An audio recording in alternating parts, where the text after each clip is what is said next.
think it's recording. Okay, great. So hello, everyone. Welcome to the Coaching Actuaries session. I typically would have had slides, but I don't have slides today because it's a real show and tell. But my name is Mufato. I'm a senior actuarial science major. I'm also the president of the American Statistical Association student chapter, also more known as the Stats Club on campus. Like you probably read in that email, we do a number of events, some for stats majors and some for actuarial science majors. Stats is a little bit more broad. So we've had biostats people, we've had like kind of business analytics, data analytics people. For actuarial science is pretty standard, what kind of people we have and the kind of events we have, because that path is pretty largely structured, much more structured than just pure statistics. And so, and one of those things is this session that we have with Coaching Actuaries, where we talk about what that is. And I'm not sure if any of you have started studying for exams. Are you starting to think about it? And how much information do you know about the exams? I guess that's what I should ask before I just dive into everything, because it might be a little overwhelming.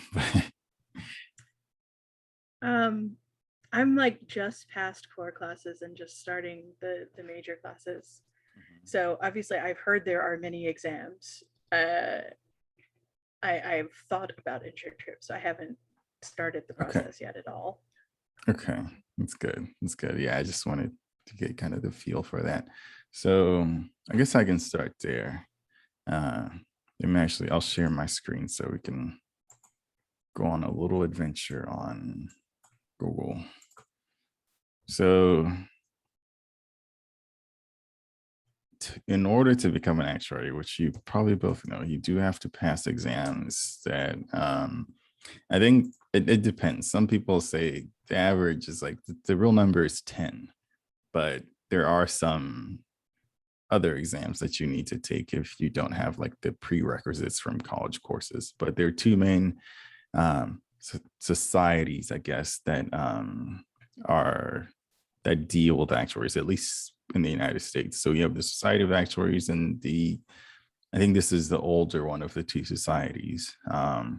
And they represent more actuaries on the life side. So actuaries that deal with life insurance, more of the investment side of insurance as well, like pensions, which are going away. So not necessarily as popular of a field anymore.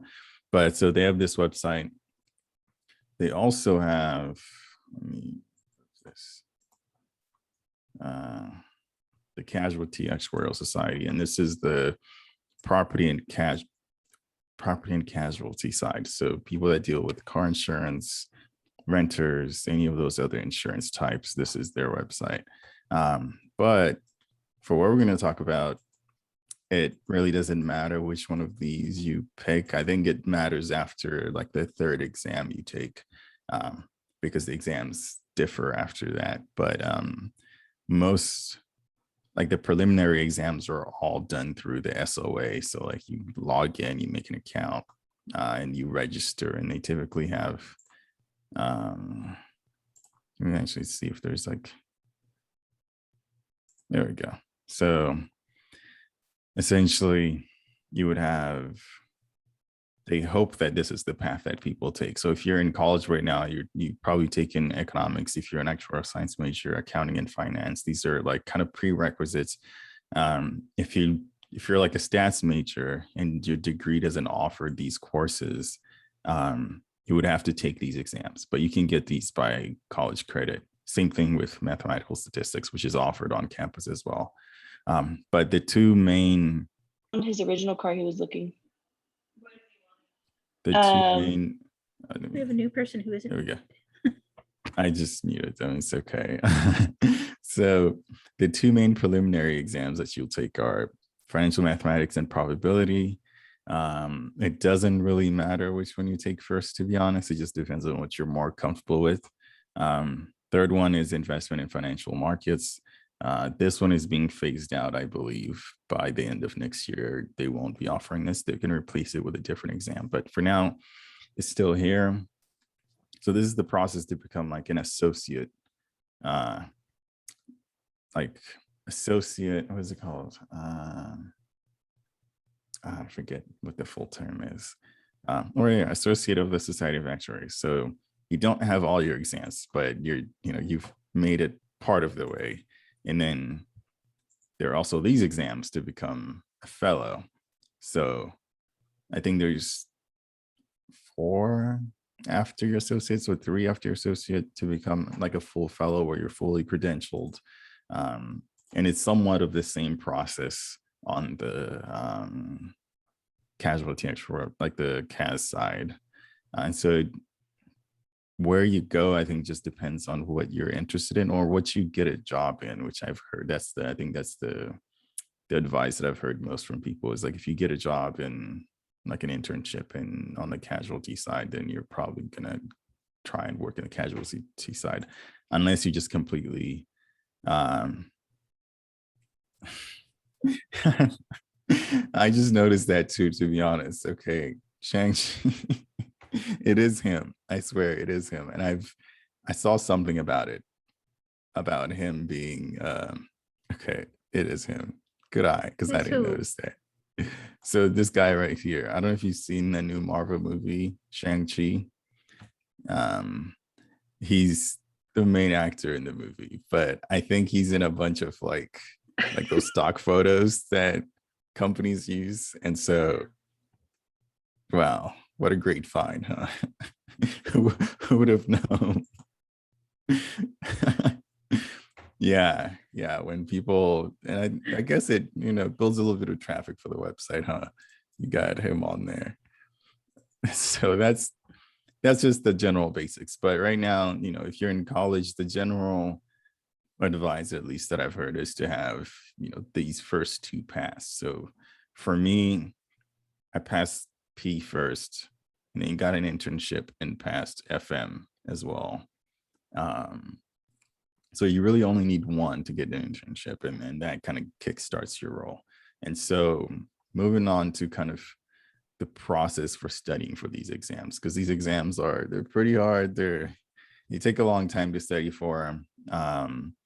And it also, I think this kind of explains it. Yeah, it's 30 multiple choice questions. You have 3 hours.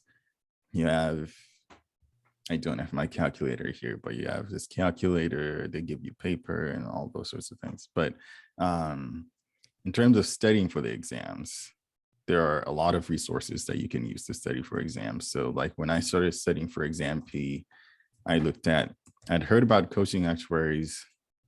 I'd also heard about I think it's like Actex manual. They make a lot of study materials. And so you could find study materials for exam P, but theirs is more textbook-like kind of. I think there's even like the Infinite Actuary. That's another one. I think that's what they're called. They're somewhat more like coaching actuaries. But again, kind of the same thing. They offer study materials for probability, financial math, investment, financial markets, anything. And these I think are more on the SOA side, but some of the other like CAS side or VE. So they have a lot of resources and they're all formatted differently. So when I started studying for P, I wasn't really sure which ones to take. So I bought like, the ACTEC manual, which was cheaper than coaching actuaries, because coaching actuaries it can be pretty expensive. So if you click on the exam, so this is coachingactuaries.com. They explain to you like what their process is like. They have explanations, step-by-step instructions, pretty good visuals, video player. You read detailed examples. We're going to look at all this in a bit, but let's look at the pricing. That's where it hurts a little bit. But so depending on the access that you want, so some people use it at the very end of their study process. So like 7 days where they just do 7 days of practice problems. I don't know if that's recommended, but I guess it works for them. Or 15 days if you are just going to do practice problems for half a month. You could also do that. Or 30 days. And that's just depends on how you want to study. You might do 60 days and do like half, buy the full thing and essentially study and then take the practice exams later. Or there's the 6-month option where it's like, if you do, it has a pass guarantee, right? So if you do fail your exam, they'll give you access to another 6 months if you have that option. Or there's the whole year option, which is like, if you fail, you just keep coming back. But as you can tell, the higher you go, the higher that price is going to go. So 120, like, what is this? Like 90 days is where I go, like for those, 3 months, if you're really putting in the time, I think that should be good. 180 is good if you're taking classes as well, which is what I typically go for. So like 6 months or something, where This is per start exam? slow. And this is per exam. Yeah. And it's the general recommendation is you study 100 hours per the hour per. So like, exam P and FM are both 3 hours. And so for each hour, you study 100 hours. And so it's like 300 hours on average. Some people need less. Some people need more. I needed more, slightly more. But some people definitely can do it in less. And also depends on just how strong your foundation in those things are. And so the pricing is also separated between, so if you get adapt, this is their practice problems. So you're just looking at practice problems and you do those. Or you get the complete exam prep, which gives you the manual, gives you the videos, summaries, it gives you a formula sheet. It even gives you like an Excel sheet where you can plan out your study sections and the recommended times you should spend on something. We're going to look at that. But the price changes drastically, right? If you say you're a student, that's a big first point. And so if you add it to cart, we have codes available to us that will cut down. Actually, take that back. So the codes that we have are, they automatically, what do you call it?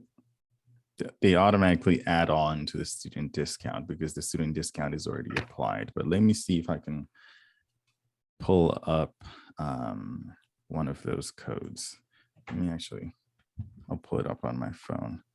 It makes it come out to like 176 and some odd cents. I just did it not too long ago. So, and compared to, the 500 or the 270 something that you'd have had to pay, that's a pretty steep price and like it's a pretty steep discount. And so that's the program that we have with them. And so on top of that, like I mentioned in that email, the College of Business has also started offering $500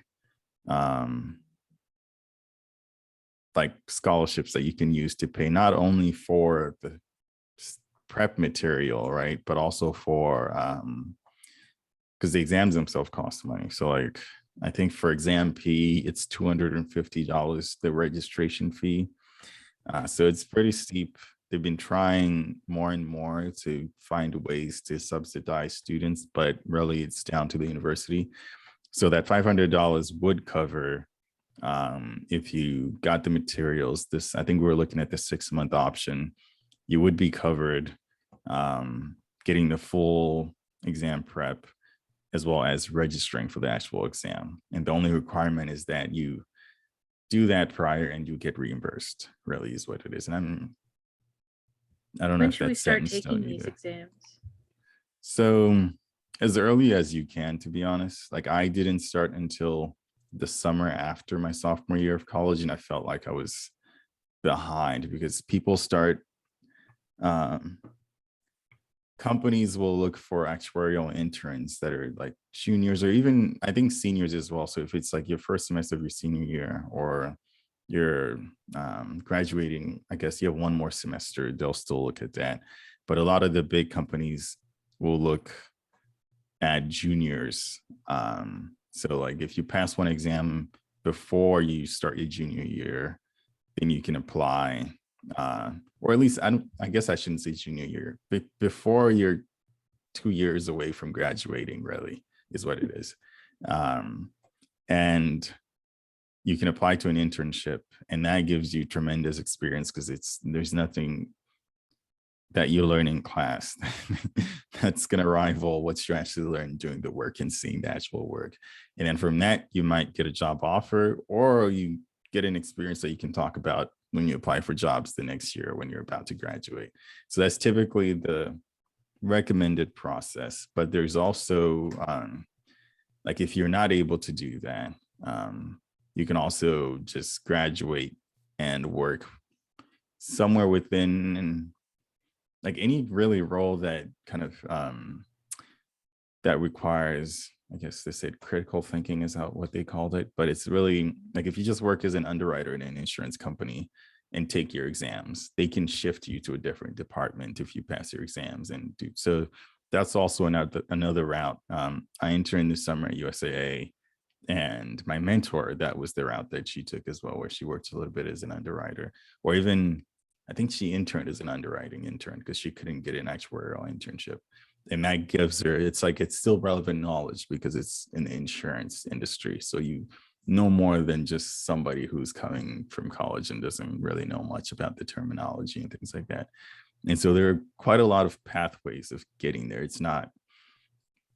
There's not like just one way of doing it. I think there's one recommended way, but it's tough for some students because you find out too late about exams, or you just don't have the funds to get all of this at the time. We just don't have the time commitment that's also needed to go through and pass these exams. Like when I passed, it was during COVID. I had nothing else to do but study.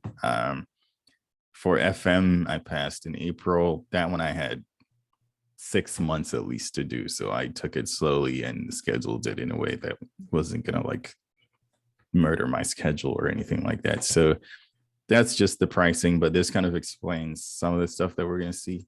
But let me actually think up here. I should be able to log in. Yes.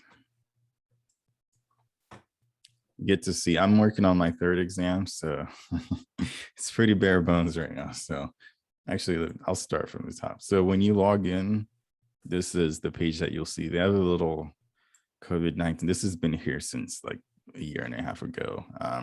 But there were like some of the testing centers. I guess I should explain that. So when you register for an exam, you have to take it through a Prometric center. And Prometric is, they're really just a testing center where a lot of companies or like industries will have exams or whatever, and they essentially just proctor those exams.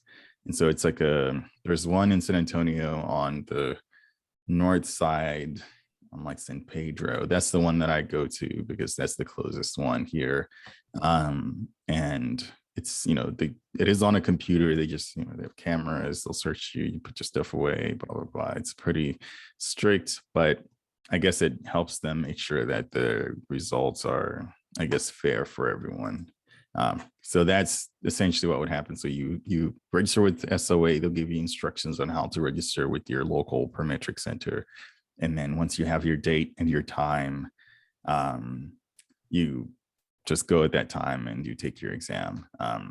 There is also, I guess I should say, that the exams aren't offered every month. So like P, I believe, is offered, I think it's January, February, March. No, it's February. Crap, I can't even count that. Where's my calendar? Let's see. So right now I know that P is being, or IFM is being offered. I took FM in April. So So they alternate. So P would be in March, FM February, P in January. So they alternate. And so you just need to be aware of the schedule for registering in the next year, because the registration doesn't open until the other exam has started, I believe, or finished. You get your results then for the preliminary exams. You get your results right then. So you hit grade and it's like, congratulations, you passed. Or like, we're going to be looking at your scores a little bit more, or you didn't pass. So when you do log in, this is what you see. So they, like it said, there's 3 main sections. So learn is where you find all the exam materials, like the actual like actual content, written videos and things like that. Adapt is where you find quizzes, all the practice problems. The forum, I don't hang around here as much. It's really where people, if you have any questions, so there's 191 pages. So if you have any general questions you want to ask, you can come here and ask, and they will update people. So these go back 2019. This one was 3 days ago. And so people go there if you have just general questions. On the bottom, the Society of Actuaries, they release their own sample questions from previous years. And so Coaching Actuaries is nice enough to actually take all these questions and break them down for you in the different sections. And so like, these are some of the questions. And the general advice is that you want to have done all these questions at least twice, because the SOA really makes their questions from these questions, to be honest. So it's knowing these questions, and there's a ton of them. So you can practice these and it'll tell you which ones you're getting correct or wrong. And so they keep those on their front page. There's also the formula sheet, which, don't let this scare you. For the one for IFM is pretty long, but the one for P and FM, those are like 2 to 3 pages, to be honest. 2, 3, might be a little bit more if there's a chart, but this one is just long because it's there's a lot of extra information that they have in here, just a lot of qualitative stuff versus equations, which P and FM are much more equations rather than like full definitions of things and things like that. So that's why this one is slightly longer. But Coaching Actuaries gives you this really, really nice formula sheet that you don't necessarily get everywhere, because theirs is pretty detailed. It's pretty detailed. Like, I added tapes on my wall in front of my computer when I was studying, because I like to cheat. I was taking my practice exams and I just look up if I forgot something. It helped or hurt. I mean, both. There's also a study schedule. And this schedule, I'm just going to drop this on my desktop and show you what it looks like. Essentially, you can say when your exam date is, and you can pick, and it'll essentially just make a schedule for you for when you should be studying what, which really, really helps, because it'd be very hard to manage all that on your own. So you say, I want to start, the second, this is way back 2021, and I want to stop studying, I guess, or this is just phase 1. But if you say, this is when my exam is in July, I'm going to start in January to study, and I want to spend 30 days on just doing practice problems. And so it'll make a schedule for you. Like, you can spend 155 days on learning and 30 days on that. It could take that long. It just depends on what you've learned before. So it'll break it down for you, and it'll give you weights on how a certain topic is generally weighted in the exam. So like things that have like 6%, you're like, I should probably pay more attention to those. Things that have like 1% or 0.5, you don't really need to pay as much attention to them. Like, learn them, but don't obsess over them, persist, because you are likely to see this more than you're. So strategizing in that way, it'll give you dates. So what I do, I take these dates, I drop them. Like, if I say I'm going to study for 2 hours, I'll just put these on my Google Calendar, so I know exactly what I need to be studying. And then it's like, oh, just focus on this for 3.1 days. And I'm like, okay, it's kind of hard to do the 0.1 days, but I just estimate how long I think it'll take me. And they overestimate, to be honest. So like I was typically ahead of the schedule. But it's just nice to have this as a rough schedule. So if you're ahead, you have more review time, which is really, really good. And they also don't build in any sort of breaks in this. So it's always good to have breaks because you don't want to like bring yourself out while you're studying. So it doesn't, I think 30 days is the recommended minimum for practice problems, but if you have more time, please do so. If not, it should be okay with 30 days. So it says we recommend at least 30 days. So this is what it looks like. So that's that. That's the boring stuff. Now to the actual fun stuff. So learn. It might take a second. So they break it down by each section. So essentially the SOA releases a syllabus for each exam for each month. And essentially what Coaching Actuaries does is they take the burden from, I guess, the student to go read the syllabus and essentially just make their course based on the syllabus. So if the syllabus changes, they'll make changes to this. So you don't have to worry about going to read the exam syllabus that's sent out because that can be pretty scary. And so they'll break it down for you. This one has like 11 parts, I swear. P and FM have like 6 at most. They're just a little bit more dense. Some of these are just like quite a bit. And so it'll tell you how much you've completed something. So you see some of mine are like 83, 95. That's because I skip the practice questions sometimes, which is most times when I'm just like, I don't want to do them right now. I'll do them later when I review. So it breaks it down for you in all the sections. They also have at the very end review videos for every section. So if you ever just don't want to go reread your notes, but you want a quick review, they'll have review videos, and I'll show what one typically looks like. They're pretty nice. They have really good graphics, not boring. If you're like ever on a treadmill, you're bored, you want to watch something, want to watch a quick review video, you could. And so they have them for every section, which is super nice because sometimes the review explains things better than the actual session because you're just like, this is a lot of information. So when it's condensed, it might make a little more sense.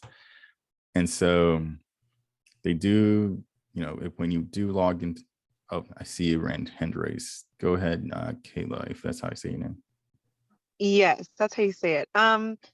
So which type of course did you like for the study guide? Because I'm going to purchase mine in a couple of days, and I know there's 2 types. There's like a regular one, and then there's one that has an extra sort of like course material. Did you purchase like the regular one, or did you purchase the deluxe version? I think I went deluxe. I was scared. I was like, okay. And I would recommend that if it is your first exam, get the adapt and learn, because like initially I bought this and I also bought a whole manual, but I tried using both at the same time, but I found that Coaching Actuaries was much, much better. Like I understood things better from them versus reading from something that's more textbook like.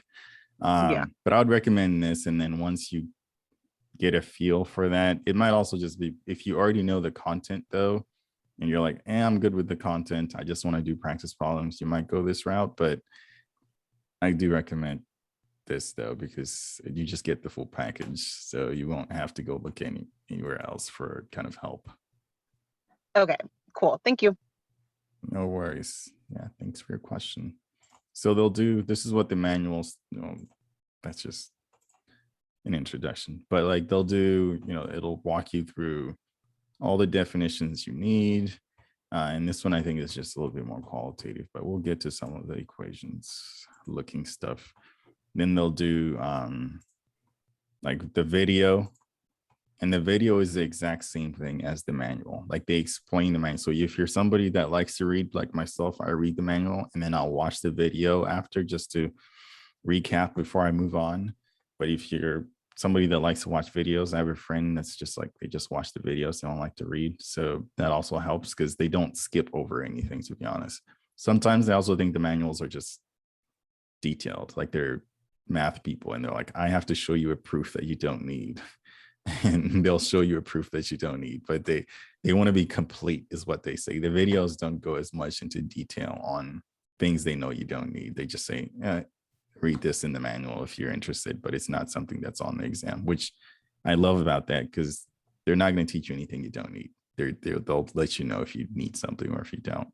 But at the very end of each subsection, they'll have like a question and you can answer it. And if you get it wrong or if you get it right, you can look at the solution, which is super, super nice. So like same thing here. They'll have questions, do some calculations, can get it right and get it wrong. First one's a couple easy. First couple ones are easy. Then once after that, it gets a little bit harder. But at the very end of a section, they'll have a summary, which just summarizes the whole section, which I really love. Like this, I take my notes while I'm reading, but I also have a separate summary kind of note where I go through and add these, but I supplement back and forth. So if they skip something over that I think is important, I'll add it to these. And I think they're completely fine. I remember them saying like you can print out the page if you need to. So you can do that as well if you don't like copying them over, but I just like having the practice of copying them over. So, and in some questions, I think most questions really, if the question is hard enough, they'll have a written solution. They'll also have a video solution where somebody walks you through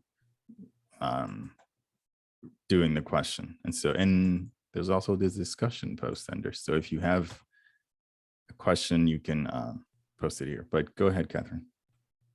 Is this content things that we will also see in the classroom at some point, or is this totally outside our classes? It depends. It depends. So like if you take, I think every actuarial science major has to take probability and statistics. I think that one is very, very good for preparing you for exam P. Like you learn the basics of probability. I think exam P goes a little bit further, but that one does more. If you take finance, like intro to finance, you get a little bit of an introduction to the FM material, but not as much. It depends on really what your professor focuses on in that class. There are supposed to be real prep courses though. So if enough students sign up for the exam P prep course, they will offer it. It's just that over the past couple of semesters, there just hasn't been enough interest, so they haven't offered it. But if there are enough students that are studying, they'll offer and that one's dedicated to the exam, right? So a lot of people will take that, supplement with like maybe a month of coaching actuaries right after with practice problems, and then they'll go and take their exam. And that's really what it's supposed to look like. It's not supposed to be you doing this on your own, but it's just that I think we just haven't, like our department just hasn't done as great of a job at making sure that we all kind of know exactly what we should be doing and offering those things. But let's see. So essentially, it's not too bad. It's not too bad. But as well as what other classes? Some of the finance classes will also help, to be honest, but they're not mandatory for actuarial science majors. So it's just, you have to kind of figure out which ones help. But honestly, I think everything that you learn or everything that coaching actuaries offers is everything that you need. So like for exam P, I suck at probability. It happened. I took the probability and statistics course when COVID happened, and mid-semester, the professor, I think he was having issues. And so it was just like radio silent. And then he's like, I'll just send you like example problems, like one example problem per week or something. It's like one or two. And that didn't help at all in terms of learning. There was no video, nothing like that. And so when I started studying for P, I just assumed I knew nothing. Like I was like, I'm just going to assume I know nothing. And coaching actuaries make sure you know everything from zero to everything you need to know. There's no assumed prerequisite knowledge, except for, especially for P, they do have some Cal 3 stuff like triple integrations, but chances are you're not going to see those on the exam, but it's good to know them. FM, we really don't need to know anything for FM, but for P, they do like calculus, like Cal 2, Cal 3, basic calculus. I do like how on the bottom of these, so they give you the learning objectives. They also give you how difficult the section is. And I forget how exactly they measure this. They'll also give you on average how many questions of that type show up on the exam and how many hours it recommends you spend on the section. So I use that to kind of gauge. So if I'm going to study for 2 hours, I know that this section should take me 2 days if I'm studying 2 hours per day or something. And so I just use that to gauge where I'm at, or some of them will take you longer. Some of them might not take you that long either. You might do this in half the time and you're like, oh, great. I guess I'll just move on. And so it averages out. And then same thing, I skip. So like for this one, I'm pretty sure I skipped some of the questions. Yeah, so like if I feel like I need to go back and read, like orient myself with the information, I'll skip the questions. And then when I do the review, I'll do them at that time. But you don't have to. It's just really up to what you think works for you. But the other part, so all of these would be the same. The next part is adapt, and adapt really is what makes coaching actuaries pretty great. It's the ability for you to build a quiz. So you can build a section quiz. You can do it on any field. So if you do a quiz and you've missed questions, you will do any missed questions. You can do, I'm pretty sure for this, since this exam is it has a lot of qualitative questions. So this is a new feature for this exam. You can also select if you want just questions released by the SOA. They make their own questions that are very much based on these questions. I just like to include both. Then you can pick where you want those questions to come from. So if you're struggling with one section, you can just be like, give me these questions. I want 5 questions, and make like have a target difficulty, which I'll explain in a little bit. So you can, if you're starting out, you can do 2 and start, and it'll like give you these questions. It'll have a timer up here. It shows you how many questions you've answered. And this is kind of set up like how it would be if you actually took the exam. So you have a timer, you can go back, you can skip to any question, and you can mark any question. For this one, they do provide you with a cumulative distribution calculator, but you won't need any of that for P or FM. And so you can do a question, you can grade it and review it. It'll give you, again, the explanation down here. It'll also give you the video. You can do an overview. It'll show you what questions you've done and you haven't done. You can submit and score, which I am not going to do because I'm not doing that quiz. But after you've done a quiz, actually, I'm going to guess through it and show what the results look like after. You should also have a guessing answer. Mine is D. I don't know how. Sometimes I'm lucky, sometimes I'm not. One more, just to see what grade and review. That one is right. See, there's always 1 out of 5. There's a 20% chance. Submit and score. Yes, score my exam. So once you've done, it shows you how you did based on the sections the questions came from and the weight. The time you spent on a question, the difficulty of a question. So if you want to know, like, oh, this question was generally hard. I think they based this on student feedback about some of the questions. And then once you've done that, you can go back to adapt. It'll show you your report that says, you've done this many questions of this section. You've missed 4 out of 5. And they'll have them for each section. It'll have a timeline that shows your success rate. You can keep building as many quizzes as you want. You can also build an exam. And this is the fun one where it just, gives you the 3 hours. Here's the exam. Go ahead, do it. You can grade it. It's all the 30 questions. I'm not going to go through it, but essentially what would happen is once you've completed your exam, you get assigned an earned level, and it's not going to give you like a crazy, it'll give you an earned level 3 exam where you start out and you know how to do the questions. And the better you do, the harder the questions get on the practice exams. And essentially you want to reach an earned level of a 7 before you take your exam. Pretty hard to do. Honestly, if you look it up online, most actual exam are about a learned level between 4 or 5 and maybe a 6, but 4 and a 5. So if you can reach a 7, you will pass your exam. There's no question about that. I've reached a 7 for P and FM, but it usually happens in the last weeks of studying, to be honest. And so essentially you can view your earned level, and it's just, if you're a competitive person, this is the motivator. You can also view your results based on a question. So, and it'll give you the difficulty again, how you did on it. 8.5, I got that right. Okay. And it'll give you kind of like your history on that as well, based on the questions. So that's about the gist of it. But this is where they have over 1,000 questions that you can do.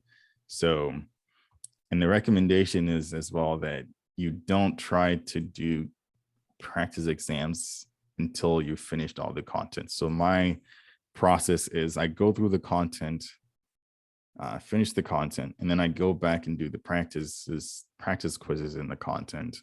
And then while I'm doing that, I'm also just doing general quizzes. And once that's done, I'll start doing the practice exams. And so that's generally the plan that I have.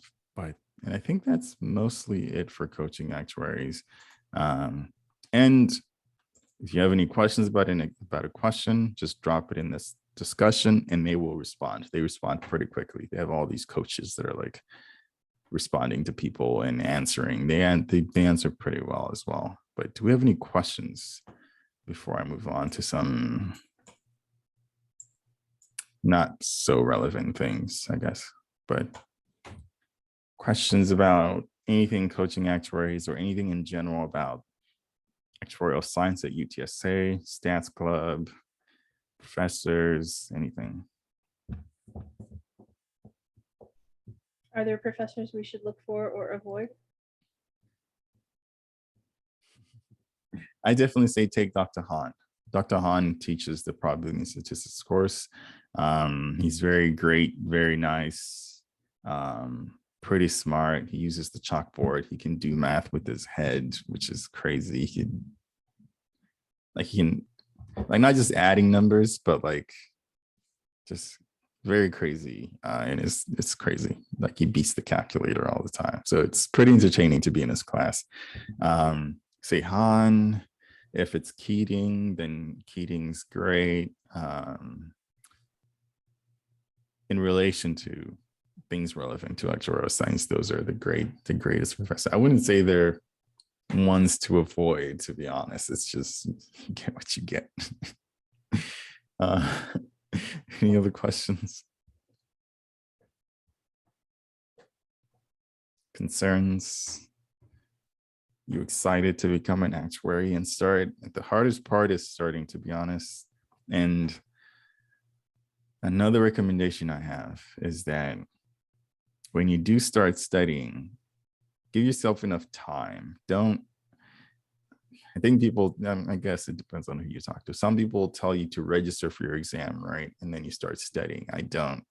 That can be a bit stressful because sometimes you're going to be like, I'm dumb, I don't get this. And then it's going to take you a little bit to get something. So if you're constantly thinking about that deadline waiting for you, it's very hard to keep going. So like for exam P, I registered before I started studying. And so I had a lot of that pressure of I'm not doing enough. I need to do a lot more to make sure that I'm ready in 2.5 months to study for this exam. Versus for FM, I was like, I'm going to take it next year in the spring. It's the beginning of fall right now. Let me take my time. And then I didn't register until like January. So when I knew that, okay, I've gone through the content, just need a bit more practice, but I'm going to be there by the time I take my exam. And so give yourself enough time, but start as early as you can. The earlier you can start, the more exams you can have, the more of an attractive candidate you will look. But really, you just need just one to get your foot through the door, really. So try as hard as possible to get that one. And then it'll, even like once you get that one, you're like, I guess I'll start for the second one. Like you won't. It gives you a boost of motivation as well. And I guess I'll also say that the process itself is pretty fulfilling. Like I think you start with the exam wanting to learn the knowledge. By the end of the exam, you'll be proud of how much you know. That's the key. Like if you're proud of how much you know at the end, you're just like, I know a ton of things about probability right now. Too much that I need to, like I've forgotten most of it, or financial mathematics. I'm like, oh, I know a ton of things about these things. But and that's pretty fulfilling. You think back when you knew zero and you're like, yeah, I've learned quite a bit. I'm just gonna take this exam, knock it out. And that's what happens. So I recommend coaching actuaries because they're great. I don't know, like I haven't, ever since I started using them, I told you all that I bought ACTEX. I used it for like maybe 1 month and I was like, I could just using coaching actuaries and be completely fine, which is what happened. And then for FM, I've always used that. And then for IFM, it's the only thing that I'm using. Any other concerns? Y'all gonna join the stats club? The hope is that we do study sessions, but again, like the study, the prep courses, it's really contingent upon people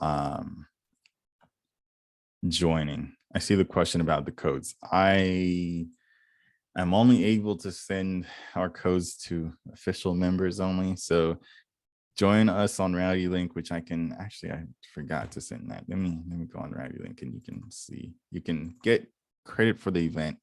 And then you can also join our club. And then after that, you can just reach out to me and I can send them to you personally. That's just a restriction from coaching actuaries themselves. They're like, they can only go to your specific members. But I'll get an attendance link. So if you want this event, if you want to get credit for the event, you can. What all does Stats Club do? So we have speakers. So these are actually some of the events that have happened recently. So tomorrow at 7:30, we'll have data analytics in the insurance industry. So we have a director in data analytics from USAA speaking from 7:30 to 8:30. He's also a professor here at UTSA. He teaches the data mining courses, as well as like intro to R. This is this session right now. So intro to actuarial exam study. We did a Python 101 last week on Friday. We also had USAA actuaries come and speak. We've also had an intro to R, and I think this was our first meeting, but we called it a social, but this was our first meeting. It was supposed to be a little bit more social. General meetings. We've had like professors, we've had people from the pharmaceutical industry. We're also trying to do a little bit more social things so people get to know each other. So those would be in person, but all of these general meetings happen online because we want to be able to get speakers from across the country. So the best way to do that is just do it on Zoom. But I am going to click on this and make sure that everybody gets their attendance tracked. Yeah, that was just like shot in the dark with that email because the department doesn't really advertise us. They kind of want us to do the work. So like I had to ask a professor and I was like, hey, what do I need to do? Oh, let me go back. I was like, what do I need to do to get the emails of all the actuarial science people here? He's like, oh, I can get those for you. I was like, so y'all could have just been sending these emails, not me. But That's how. But you can click this link. If you're logged into Rowdy Link, it'll track your attendance if you want the event credit. But it'll just show up on your kind of record. But we have these here. And we try to post our events pretty consistently. So if you register for an event, or they'll show up here, right? So this is happening right now. So if you're ever looking for any other kind of event, you can go on Rowdy Link and you can go through here like, oh, this is, I think, the meditation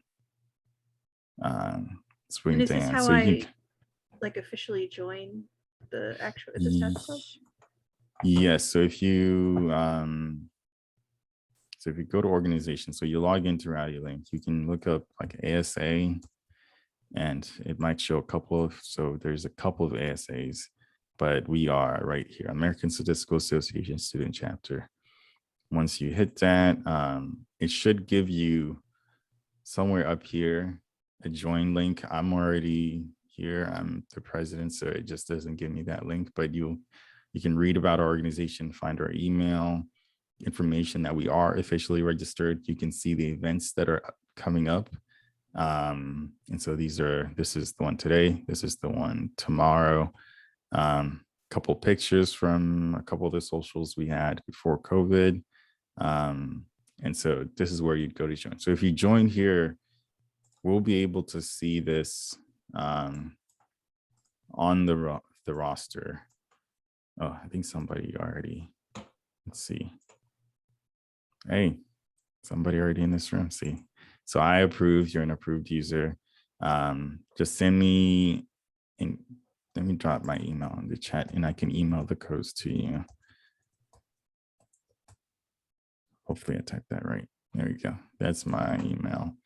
And so we can approve people here. There's also perks of attending multiple events. You get 3 events. You're like a full member. You get like a Stats Club shirt, which we will be redesigning. So it's going to look cooler than what we already have. We don't have dues right now. We're pretty friendly. But feel free to join. And also we do have, let me actually drop this link because this might be more useful. So we have a link tree, which takes you to the link to join on Rowdy Link. It also takes you to our Instagram, our Discord server, our group meet chat, as well as YouTube. So if you ever miss a meeting and it was recorded, some of our speakers don't have permission or they don't like being recorded. So some might not be recorded, but we hope that most are recorded. But if you're just looking for a one-stop link to get everything, that's the link. Do we have any? I'll stop sharing. Do you have any last minute question before we drop off? Maybe actually, I'll stop recording as well.